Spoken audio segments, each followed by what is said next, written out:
Actually, my talk, I hope, follows on quite well from what Andrea was talking about, because I'm going to be talking about impact, which if you work in a university, you probably have been made to think a bit about already. If you work outside a university, I wondered really if anybody knew what this impact thing was. So I'm going to try and talk about what it is. And why does it matter? Does it matter? Why does it matter? So I'm going to talk about what is impact. Does it matter in learning disability research? Who does it matter to? Does it matter to people with learning disabilities? Does it matter to universities? Does it matter to funders? Who does it matter to? And then I'm going to talk about a project that Dan's already mentioned, our Big Society project, and talk about how we're trying to do impact in that project.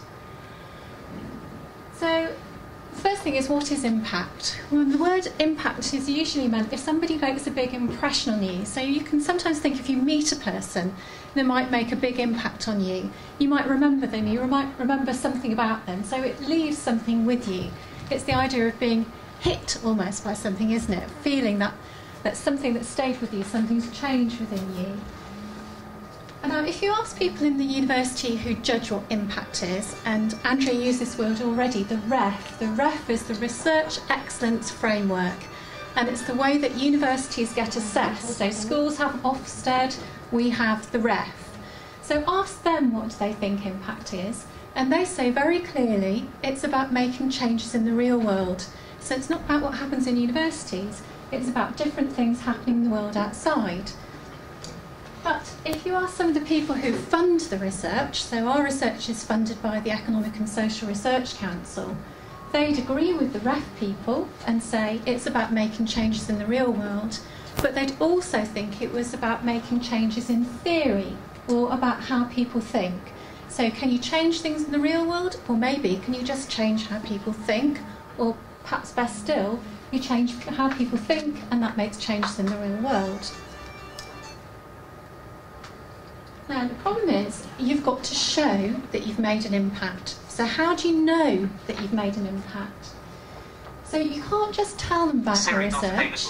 There's no... Trying to turn it off. It's texting away on Facebook. The kids. It's heard it all before. So it's no good for me to stand here and say, this is what we're doing on our research project. That's called dissemination. That's telling you about it. Impact means I have to actually make you do something differently, change something about what you do. And I need to get evidence that I've changed it. And this is where it got really, really tricky in the Research Excellence Framework, because nobody, and still nobody, is quite sure what counts as evidence, because we haven't been through this system before. So when we get the results of our sort of Ofsted for universities, it's only then that we'll know whether they think that the evidence we gave them was good evidence or not good enough evidence. So we're still not quite sure what that might mean. But we're going to have a little guess about what some examples of evidence might be. So it might be that an organisation, or even just one person, writes to you and says, I read that report, or I was involved in some research that I did with you, and that has changed what I do. It's changed what I think, and it's changed what I do. So if anybody ever sends me an email that has half an inkling of that might be what they're saying, I save it now, because I'm going to have to show somebody it 4 years down the line. So an organisation might use your research. They might decide they're going to change what they do because they've read about your research that talks about including people with learning disabilities in consultation right from the beginning to the end of a process. They might say, we hadn't thought about that before, now we're going to do it. And if they wrote and told you that, that would be evidence of impact. You might find that a group or an organisation has had a conversation about some work that they've read of yours or work they've done with you, and they write it in the minutes and the notes from the meeting. They might share those with you, and that, we hope, would be evidence of impact. And then you might get really lucky, and you might find that the government reads one of your research reports or a journal article, and they put it in a green paper, a policy document that is going to become an act or a law. But you can't really plan for that. That's just, you get lucky if that happens. So we had two things at MMU that were just lucky. We had somebody who was referenced in the World Health Report on Disability, And I had a paper that we couldn't use in the ref because it was written at a different university that was cited in the Sport and Aspiration Children and Families Bill. So that's lucky us, but you can't plan for that to happen. We just hope and pray, really, that somebody in government is going to read that. Although how much of an impact that really makes, I don't know, because my PhD of 70,000 words was in that report as a sentence. So I don't know if that's impact or not, really. So some of the ways of maybe trying to get that evidence is we've started, some of the partners from our project know this, unfortunately, we started making videos, because if you put videos on YouTube and people watch them and people comment on them, you can say, aha, they're taking notice of our research and they're changing what they're doing and they're telling us about it. You can write a blog. I think this is going to be a massive change in academia, that blogging is going to become really, really important.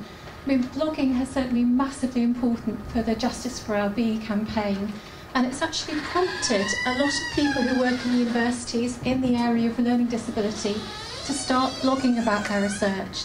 And the great thing about a blog is that anybody can read it, because sometimes academic journals, you can only read those if you've got access to a library, and lots of people can't read them, but blogs, anybody can read them. And also, you'll notice that these academic bloggers have started writing more clearly, because they're aware that they're not writing for other academics, they're writing for the general public. So actually, they'll offer much clearer and much better ways of telling people about the research that's going on.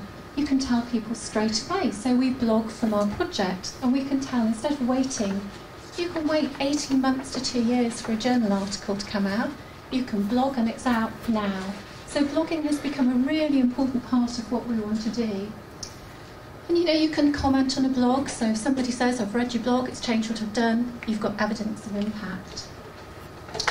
I think dissemination, the telling people about what you're doing, that is really important, because it's by telling people that you can hopefully make an impact on them. So obviously having dissemination events, meetings where you tell people stuff, is important too.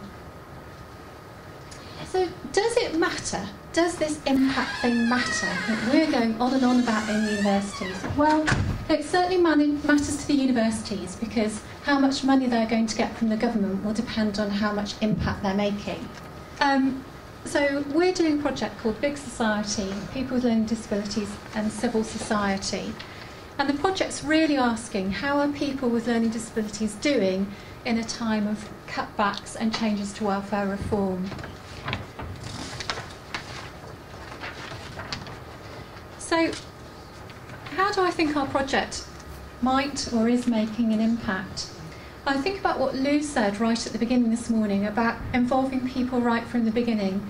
We were really, really lucky with this project, because we were able to involve people right from the beginning of the project. In fact, it was a couple of people who had a circle of support who came to us and said, we want to do research that demonstrates the benefits of circles of support. Could you help us to do that? Now, Dan, being very wise to the workings of the Economic and Social Research Council, suggested that we widen the project out because it would be more attractive to the funders. And so we're also looking at how people can move into employment and at self-advocacy as well. Now, in those original meetings, there were people who were there who were paid, and there were people who were there who were not paid, because we didn't have any money. We had money to pay travel expenses, but we didn't have money to pay people. Once we got the funding, everybody involved in the project is properly paid. But I think that is a huge difficulty, because what you're saying to people right from the beginning is, you have to give us your time for free. We might get this project funded. In fact, the chances are we won't get this project funded, because most projects don't get funded. So we're always dependent on asking for people's time right at the beginning of the project. So I think that's a significant problem for properly involving everybody in the research process. We wanted to work with a range of project partners, because we also thought it would be a great way of demonstrating that we've made changes. And already I think we've seen that the project partners are learning from each other. So as they're listening to each other and about what each of the strands of the project is doing, it's changing what they think and it's changing what they do. We've also spent a lot of time telling people about what we do, that dissemination thing. So we've been writing for magazines like Learning Disability Today, journal articles, coming to events like this, going to lots of conferences. We've been blogging, we've been tweeting, we're about to put up a YouTube video, and we've planned that we're going to have policy events where we're going to try and invite people who have some decision-making powers, I suppose, towards the end of the project to come and hear about what we've done. So we're also asking people, anybody, everybody, all the time, if they think that something they found out from the project has changed what they do, has changed the way they think, then please could they tell us. But I think that making an impact or trying to show that you made an impact are both still really difficult things. And I'm going to do what Andrea did, acknowledging that there's lots and lots of experience in the room of people who've done research, and ask you, have you done research which you think has made a change in how people think and what people do? So have you done impactful research? And what evidence could you show to say that you've done that?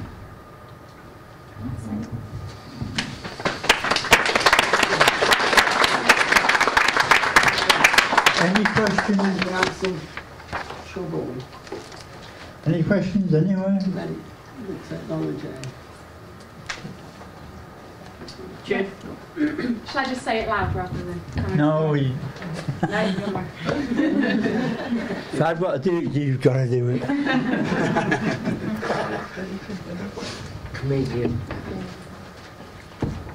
Thanks. It's Lana Northey. I came from university into the world of work relatively recently, about 5 years ago, and I was really surprised when I started working for a local authority how little academic research is ever referenced or ever looked at. And I kept saying, but there's loads of stuff out there, why are we looking again in Leeds? And a lot of the feedback that I got was that journals are expensive and we don't have logins. So I think that blogging is a really good way to get around that. And will that hinder you with earning money from journal articles, and is there any way to make them more accessible?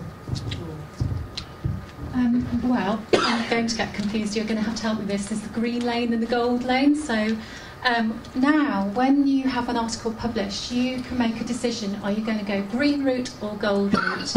If you go green route, then that article won't be made freely available for a couple of years, I think. 5 years? You see, we don't know. None of us know. If you go gold route, the university has to pay some money and then it becomes freely available. But the problem is that, and I can say this about the Russell Group universities, is that some universities are going to have more money for that than other universities are. So it won't be a level playing field about who can make their research free and who can't make their research free. But some funders will insist that if they're funding your research, the research will have to be made free. So that's a good thing, but I think that's a good thing combined with the idea that blogging is more accessible and that journals like Disability and Society have got accessible summaries of the research and so on. I think that's been a really positive change as well, so that, I mean, nobody really wants to read the whole thing. You know, you can quickly get summaries of the research, so that's a good thing.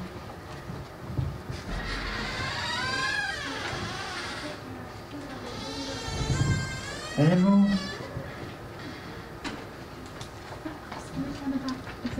Can anybody think if they've done some research that they think it's made an impact and an example?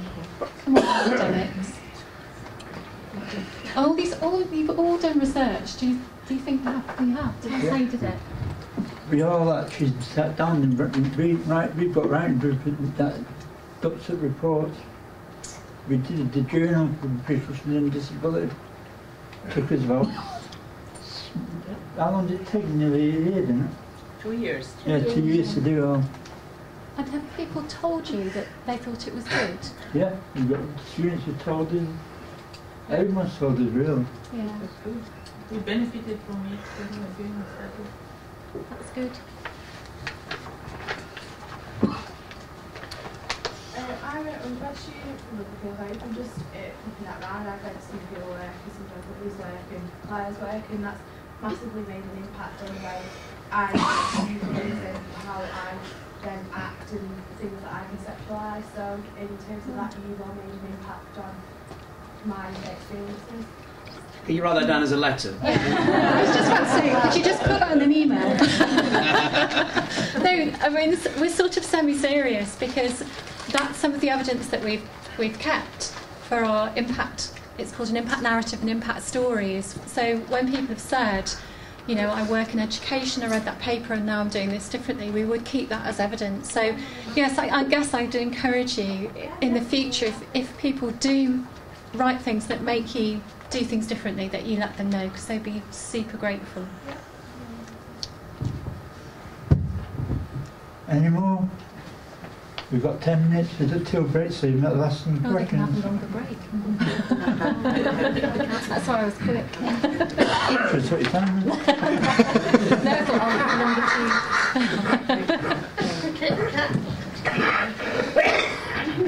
too. Where's Craig? He should be here. You can go if you want. Oh, right. You have it.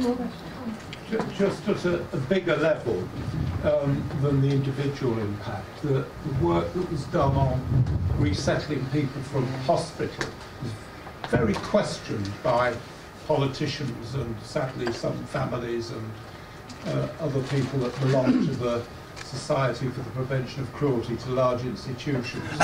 but that was researched very thoroughly by Alan and Carolyn from Sheffield and by Emerson and Company, who were able to say resettlement works, albeit with some reservations about people being lonely and daytime activities not being all they might be, etc. But those two do spring to mind, and they were based on asking people themselves what they thought. Thank you, Rich.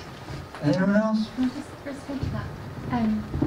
It takes me back again to the Justice for LB campaign, because one of the things that's been discussed is the closure of assessment and treatment units, because what's emerged is that they don't assess and they don't treat. Yeah. And we know that people are stuck there for years. We know that 90% of people in ATUs don't have a discharge date. And we know that the only reason those big institutions closed was because they were closed to new admissions. Now, it doesn't seem to be a will to do the same with ATUs.